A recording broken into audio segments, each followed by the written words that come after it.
When at last the armistice was declared, Edward mustered what little remained of his platoon and marched them back through ravaged French villages and endless fields of graves. Though outwardly whole, inside he had been irreparably torn apart, an entire generation's hopes and potential erased by the organized insanity of modern warfare. Chapter 2, The Return. Edward returned home a changed man after experiencing the horrors of the Great War firsthand.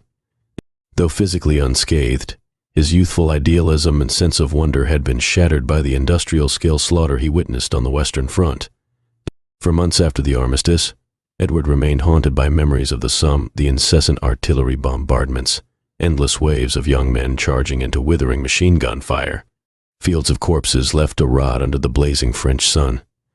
He struggled to make sense of how civilization had regressed into such an apocalyptic barbarity. It was only after a long conversation with his dear friend and Cambridge contemporary, James, that Edward began to perceive a path forward. James implored him to take the unspeakable visions burning in his mind's eye and transmute them into art through the written word. "The war has opened up a Pandora's box of new cosmic horrors," James said solemnly.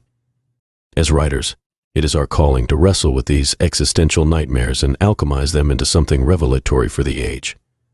Inspired by his friend's perspective, Edward began writing feverishly day and night. He poured the anguished grief of losing his innocence on the blood-soaked soil of France into semi-autobiographical accounts of his war experiences, unlike anything previously portrayed in literature.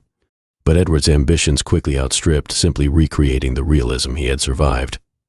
His shattered psyche craved a more primordial catharsis.